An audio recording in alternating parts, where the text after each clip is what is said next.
Good morning class. आज हम लोग जानते हैं अक्षांश और देशांतर रेखाओं के बारे में। पृथ्वी हमारे सौर मंडल का सदस्य है, जिसका भौगोलिक अध्ययन हम इसके एक नमूने से करते हैं, जिसे ग्लोब कहते हैं। अक्षांश और देशांतर रेखाएं दो रेखाएं होते हैं, जैसे अक्षांश और देशांतर रेखाएं। अक्षांश रेखाएं को लैटिट्यूड लाइन कहते हैं और देशांतर रेखाएं को लॉन्गिट्यूड लाइन कहते हैं।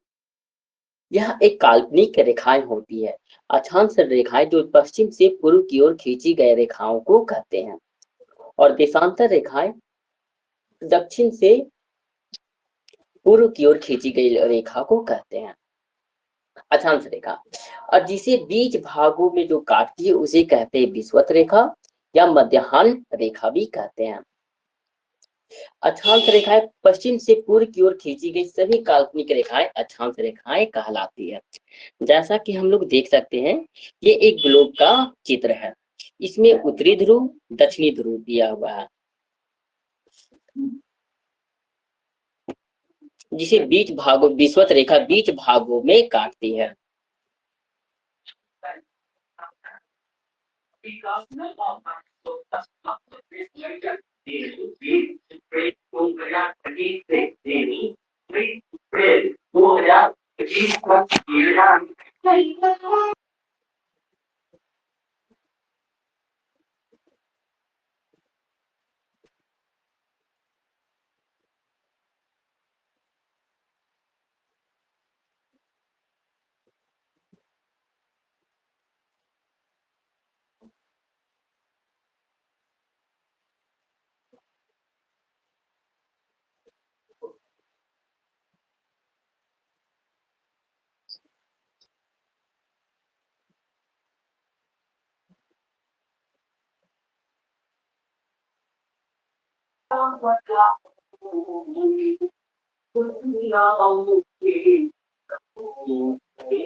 पृथ्वी के 0 डिग्री अक्षांश रेखाएं होती है, जिसे हम भूमध्य रेखा या विषुवत रेखा कहते हैं, जो पृथ्वी को 2 बराबर भागों में विभाजित करती है।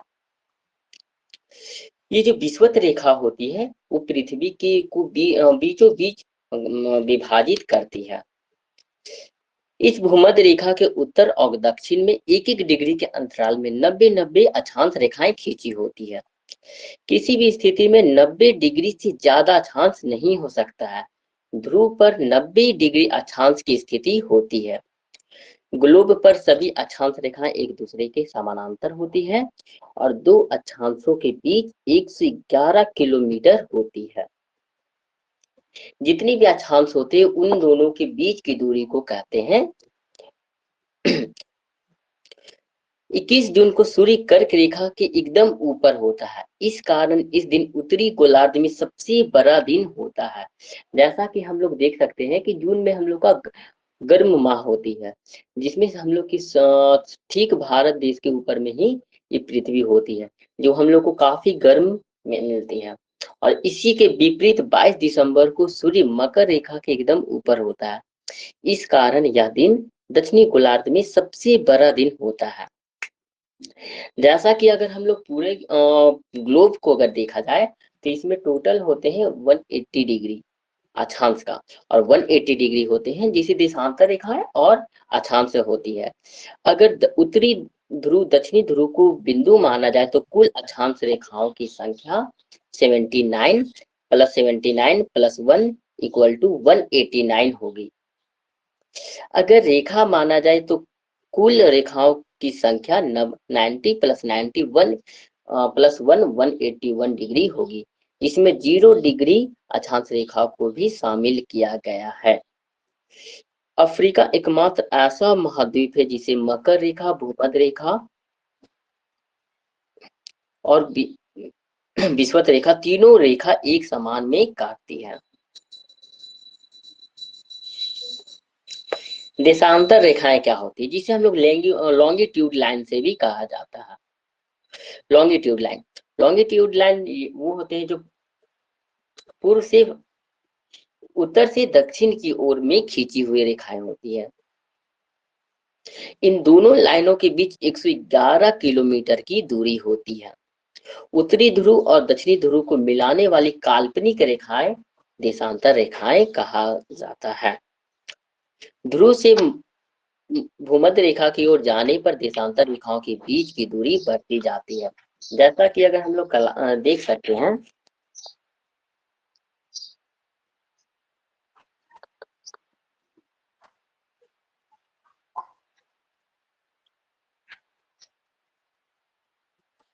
अगर ये पृथ्वी है, इस प्रकार से लाइन जो होती है, इसी को कहा जाता है देशांतर रेखाएं, जो जो उत्तर से दक्षिण की ओर खींची जाती है। इन दोनों रेखाओं के बीच में ये दोनों रेखाओं के बीच में कुल 111 किलोमीटर की दूरी होती है। और गर्म माह के मंथ में यहाँ पे एकदम पृथ्वी के ऊपर में होता है, जो जिस वजह से हम लोगों को पृथ्वी जो भारत देश है यहाँ पे है, जिस वजह से काफी गर्मी उस दिन पड़ती है। और इसी के विपरीत, अगर इसी के विपरीत देखेंगे, अगर इसी के विपरीत अगर हम लोग अगर इसी के विपरीत अगर हम लोग शीत ऋतु में देखते हैं, तो जैसे यहाँ पे पृथ्वी है, तो इसी के अपोजिट में यहाँ पर 22 दिसंबर को सबसे ज्यादा यहाँ पे सूर्य पड़ता है। इसलिए हम लोग वहां पे सबसे बड़ा दिन कहा जाता है 22 दिसंबर को।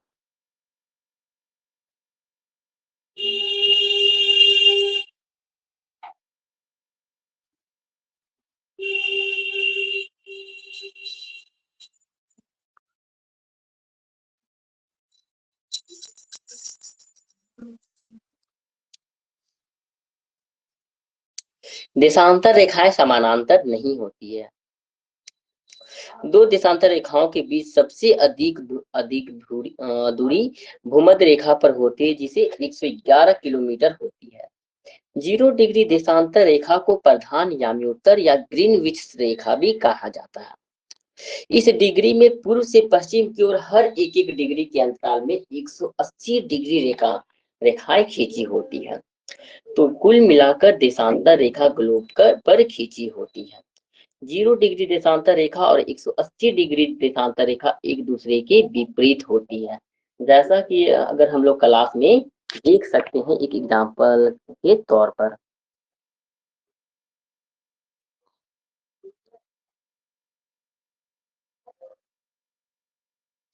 यहाँ पे अगर देखा जाए तो ये हो गया ग्लोब। अगर इस प्रकार से अगर ये देशांतर रेखाएं खींची गई है, तो इन दोनों को यहाँ पे अगर उत्तर और यहाँ पे दक्षिण होती है, तो इन दोनों में होता है कुल 180 डिग्री का अंतर।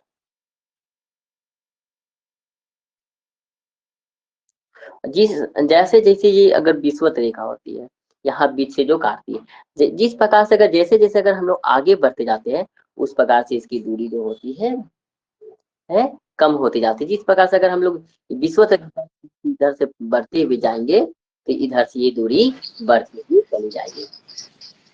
Hello hello hello hello. Sir, ये चार मैम की क्लास है हिस्ट्री की।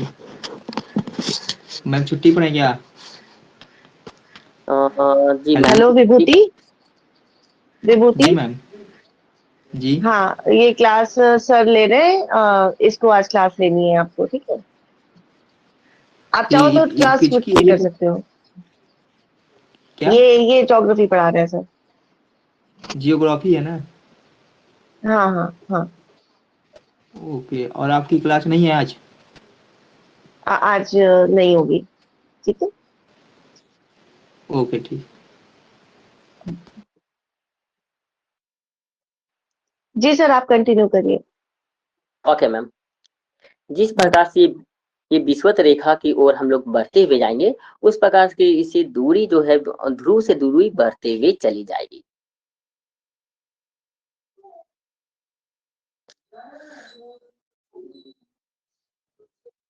हम लोग आते हैं यहाँ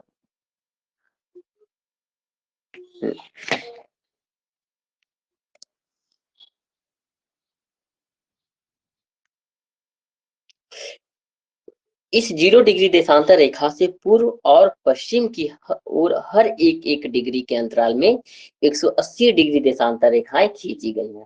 तो कुल मिलाकर 360 डिग्री देशांतर रेखा ग्लोब पर खींचे जाते हैं। जैसा कि ये हम लोग पिक्चर में भी देख सकते हैं कि जो सभी तरफ से ये खींचे जाते हैं, जो कुल जो ग्लोब का जो है वो 360 डिग्री होते हैं। इसी का अपोजिट 0 डिग्री देशांतर रेखा और 180 डिग्री देशांतर रेखा एक दूसरे के विपरीत होते हैं। जैसे कि अगर हम लोग यहाँ पे देखेंगे पॉइंट में, तो सबसे ऊपर में और ये सबसे नीचे में, ये दोनों एक दूसरे के विपरीत होते हैं। चलिए अब हम लोग नेक्स्ट टॉपिक आते हैं, अंतर्राष्ट्रीय तिथि और समय रेखा, जो काफी महत्वपूर्ण है और जो काफी एग्जामों में पूछा भी जाता है कि ये समय रेखा क्या होता है और अंतर्राष्ट्रीय तिथि रेखा क्या होता है। समय रेखा को सबसे पहले हम लोग देखते हैं। 0 डिग्री देशांतर रेखा का उपयोग समय निर्धारण में किया जाता है, इसलिए 0 डिग्री देशांतर रेखा अंतर्राष्ट्रीय समय रेखा कहलाती है। 0 डिग्री जैसे कि हम लोग देख सकते हैं फिगर में, जो ये लाइन जो ग्रीनविच का टाइम है, इसी को कहा जाता है 0 डिग्री देशांतर रेखा। ये किसके लिए उपयोगी होता है? ये होता है समय निर्धारण के लिए सबसे महत्वपूर्ण उपयोग होता है। 180 डिग्री देशांतर रेखा का उपयोग तिथि निर्धारण में किया जाता है, इसलिए 180 डिग्री देशांतर रेखा अंतर्राष्ट्रीय तिथि रेखा कहलाती है, जिसे हम लोग यूनिवर्सल टाइम और ग्रीनविच टाइम भी कहते हैं। ग्रीनविच समय से आगे होता है और ग्रीनविच से पश्चिम का स्थान पर समय ग्रीनविच समय से पीछे होता है। जैसा कि हम लोग देख सकते हैं, एग्जाम्पल के माध्यम से समझ सकते हैं। ग्रीनविच ये पूरे यहाँ पे पृथ्वी के बीचों बीच ये 0 डिग्री अक्षांश रेखा पर ये खींचे जाते हैं, सॉरी देशांतर रेखाओं पे, सॉरी बाय मिस्टेक। यहाँ पे देखे जाते हैं कि जैसे सूर्य एक फिगर के माध्यम से हम लोग समझ सकते हैं।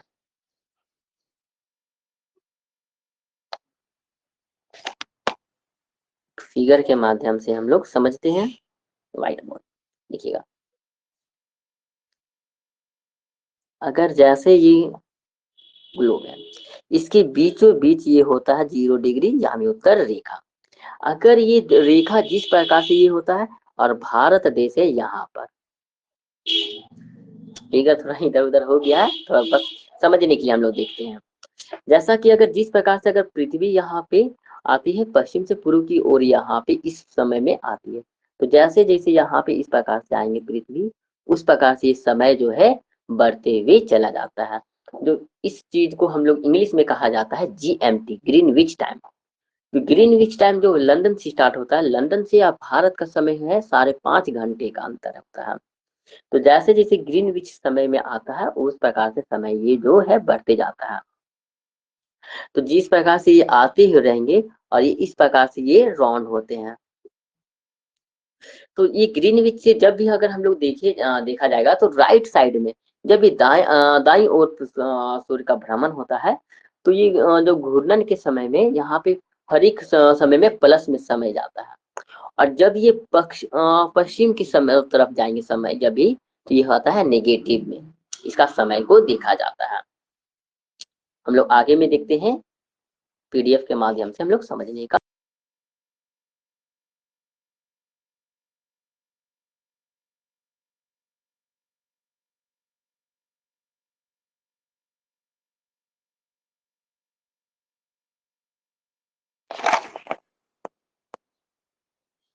देखिएगा,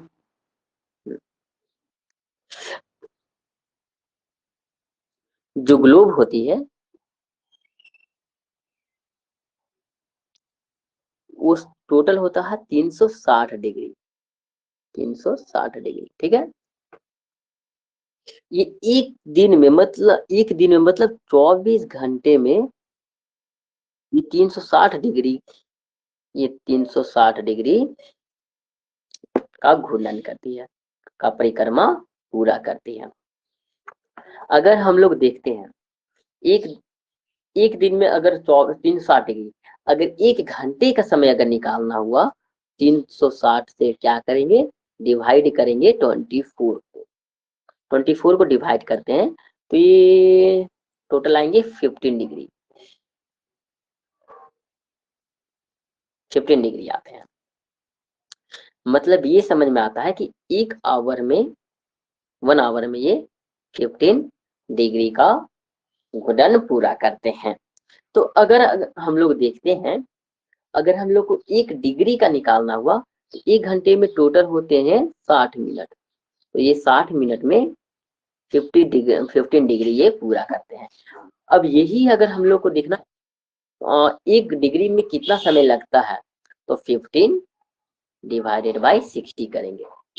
सॉरी बाय मिस्टेक, सॉरी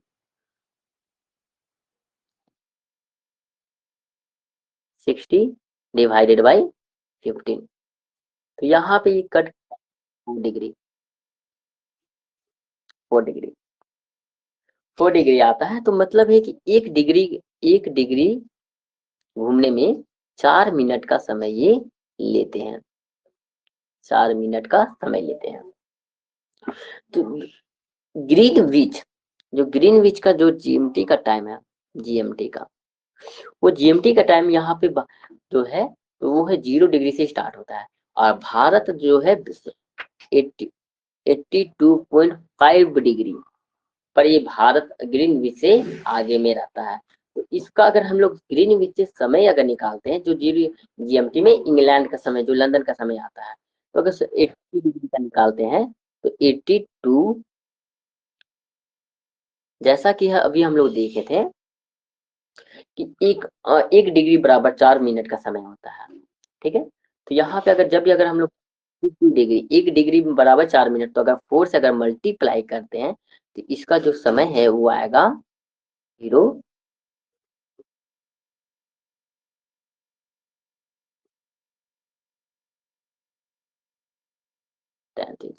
जो अगर हम लोग 60 से अगर डिवाइड इसे करते हैं, ये मिनट आ गया, अगर 60 से अगर इसे डिवाइड करते हैं तो ये आते हैं टोटल 5 आवर्स 30 मिनट। इसलिए अगर हम लोग देख सकते हैं कि 5 आवर्स 30 मिनट में ये हम लोग का पूरा होता है।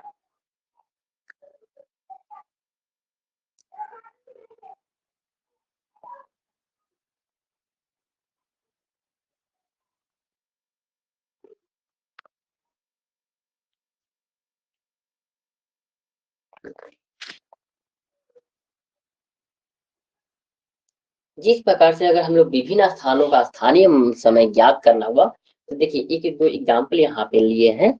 विभिन्न स्थानों का स्थानीय समय अगर ज्ञात करना हुआ, जब लंदन में जीएमटी अनुसार दोपहर के 12 बज रहे हो, उस समय भारत देशांतर जो 82.5 डिग्री पूर्व में स्थित है, वहां पर कितने बजे होंगे। तो अगर हम लोग यहाँ पे यही अभी निकालने का प्रयास किए थे कि देशांतर का अंतर 82.5, अतः समय का अंतर 82 डिवाइडेड बाई 15, जो कितना आया है 5.5 घंटे, 5 घंटे 30 मिनट। भारत लंदन से पूर्व की ओर लंदन में समय 12 बज रहे हो, तो यहाँ पे अगर समय जोड़ दिया जाए 5.5 आवर्स, तो कितना बज रहे होंगे 5:30 बजे समय, शाम के समय का। जैसा कि हम लोग फिर से एक एग्जाम्पल में इसी एग्जाम्पल को देख सकते हैं। सॉरी वाइट बोर्ड, जैसा कि हम लोग देख सकते हैं, अगर लंदन में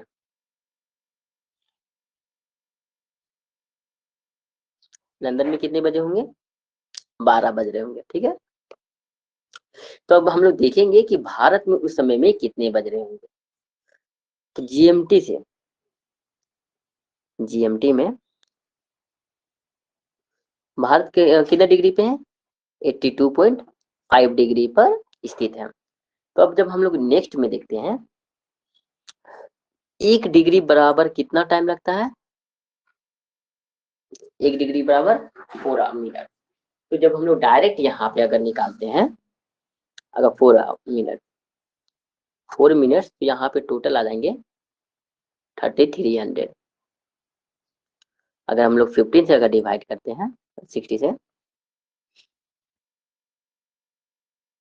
तो यहाँ पे आ जाएंगे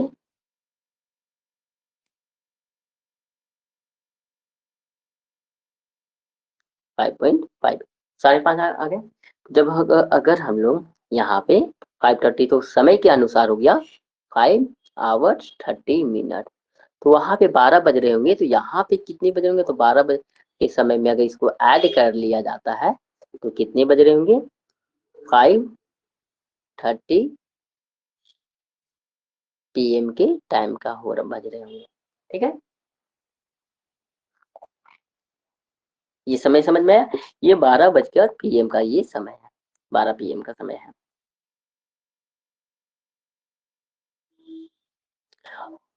अगर इसी प्रकार से एक और एग्जांपल देखते हैं।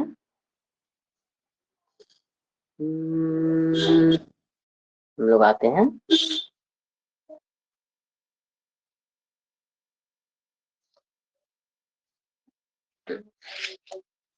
प्रयागराज के निकट मिर्जापुर 82.5 डिग्री पूर्व में स्थित भारत में मानक समय सायंकाल के 7:35 पर प्रसारित होने वाले रेडियो कार्यक्रम न्यूयॉर्क में 74 डिग्री पश्चिम में किस समय पर सुनाई देगा?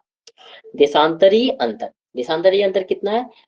भारत कितना कहाँ पे स्थित है? यहाँ पे 82.5 डिग्री पे। अगर इसमें 74 डिग्री पश्चिम में अगर ऐड कर लिया जाता है तो कितना आ जाएगा? 156 डिग्री पॉइंट 5। अतः समय में अंतर कितना हो जाएगा? 1 डिग्री का हम लोग निकाल चुके कि 1 डिग्री का समय कितना लगता है? 4 मिनट। तो सारे 156.5 डिग्री में कितना समय लगेगा? 626 मिनट का समय लगता है। जो अगर हम लोग 60 से अगर इसको डिवाइड किया जाता है तो ये 10 घंटे 26 मिनट आते हैं। तो 10 घंटे 26 मिनट कहाँ? ये पश्चिम में है। यहाँ पे ध्यान से देखिए, क्वेश्चन में ये पश्चिम में बोला गया है। तो जब हम लोग पश्चिम में बोला गया तो इसे क्या करेंगे? माइनस करेंगे। और जब ये माइनस करेंगे तो कितना हो जाएगा? 7:35 से अगर माइनस कर दिया जाता है तो सुबह के 9:09 में दूसरे दिन में ये प्रसारित होते हैं। ये होता है समय GMT का। GMT में अगर हम GMT का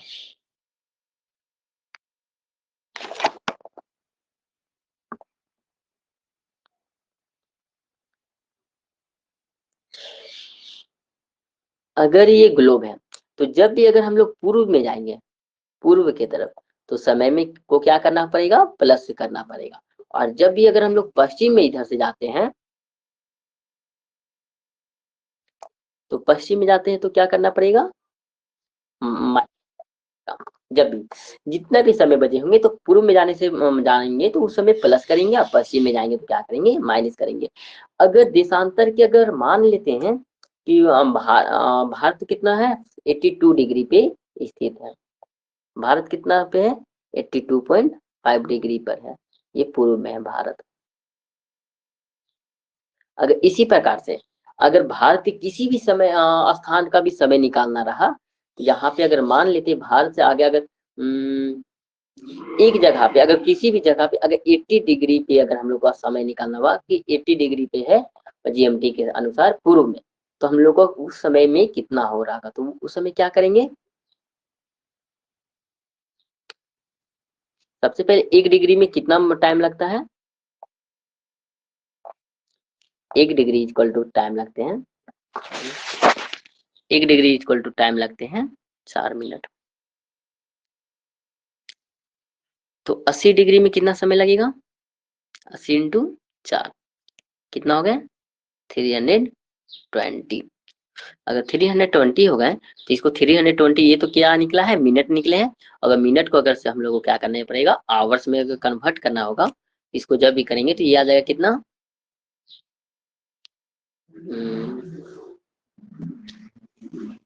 5.3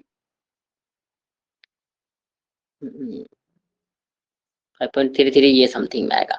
तो ये क्या निकल गया? ये 5.33 क्या निकल गया? आवर्स निकल गया।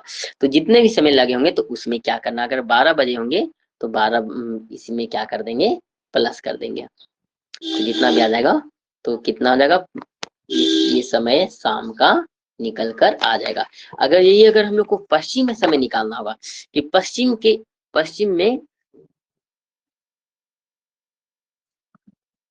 80 डिग्री पे, तो पश्चिम में भी 80 डिग्री पे क्या आ गया? जितना जोर निकाले थे यहाँ पर यहाँ पे जो निकाले थे 533, तो ये हम लोग क्या कर देंगे 533 जितने भी वहां पे से क्या करेंगे कि माइनस कर देंगे। तो जितना अगर 12 बज रहे होंगे तो 12 में से इसे क्या कर देंगे माइनस, मतलब समझ सकते हैं ये कितना आ जाएंगे बच के, ये 7 बज के समथिंग समथिंग कुछ मिनट आ जाएंगे। ठीक है?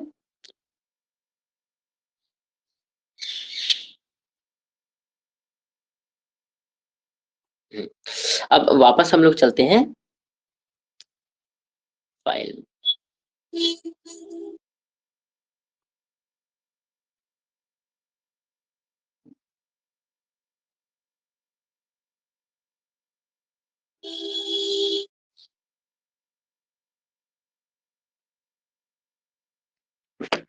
अगर अंतरराष्ट्रीय तिथि रेखा, ये क्या होता है, 180 डिग्री देशांतर रेखा से पूर्व की ओर जाने पर एक दिन घटाना पड़ता है, जबकि पश्चिम की ओर जाने पर एक दिन बढ़ाना पड़ता है।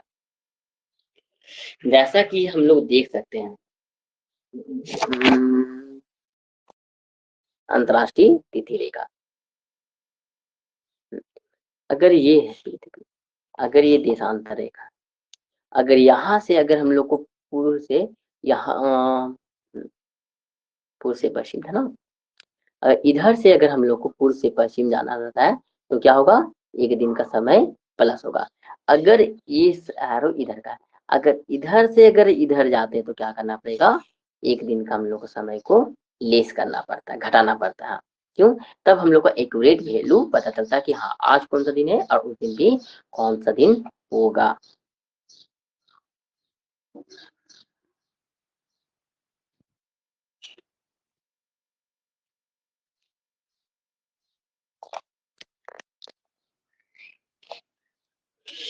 अंतरराष्ट्रीय तिथि रेखा बिल्कुल सीधी नहीं है, कुछ देशों के दिन और समय समान रखने के लिए इसे अपने स्थान से 4 बार मोड़ा गया है। अंतरराष्ट्रीय तिथि रेखा को प्रशांत महासागर से होकर खींचा गया है। इसकी सबसे नजदीक बेरिंग जलडमरू मध्य आता है। जैसे जहां पर भी ये ग्रीनविच टाइम का लाइन खींचा गया वो कहाँ से सबसे नजदीक आता है, बेरिंग जलडमरू के मध्य में आता है। जैसा कि इस चैप्टर के सबसे महत्वपूर्ण बिंदु पे हम लोग अगर आते हैं तो भूमध्य रेखा पर सूर्य की किरणें लंबवत गिरती है, इसलिए यहाँ दिन और रात क्या होते हैं, बराबर होते हैं। पृथ्वी के चपटी होने के कारण भूमध्य रेखा पर गुरुत्वाकर्षण बल का मान सबसे कम और ध्रुव पर सबसे ज्यादा होता है। मतलब ये जो पृथ्वी इतना चपटी है इस कारण से भूमध्य रेखा पर गुरुत्वाकर्षण बल वो सबसे क्या होते हैं कि बराबर होते हैं। उत्तरी गोलार्ध और दक्षिणी गोलार्ध में 30 डिग्री से 35 डिग्री अक्षांशों के बीच उपोष्णदाब्धिक की स्थिति भी पाई जाती है, इसलिए इन अक्षांशों को अश्व अक्षांश इंग्लिश में इसे हॉर्स एटीट्यूड भी कहा जाता है। जो अगर हम लोग यहाँ पे देखेंगे इस पिक्चर के माध्यम से तो हम लोग देख सकते हैं कि जो अफ्रीका की यहाँ पे जो अफ्रीका ऐसा कॉन्टिनेंट है जो ये कर्क रेखा, मकर रेखा और विषुवत रेखा ये तीनों रेखा को काटती है। इसके बीच में एक आती है अफ्रीका की कांगो नदी जो भूमध्य रेखा को 2 बार काटती है और लिम्पापो नदी मकर रेखा को 2 बार काटती है। ये देशांतर, 2 देशांतर के बीच की दूरी को गोरी कहा जाता है। चलिए आज के लिए क्लास इतना ही, अगर आगे समय मिला तो और भी अच्छे से हम लोग विस्तृत जानकारी के द्वारा समझ सकेंगे। Thank you.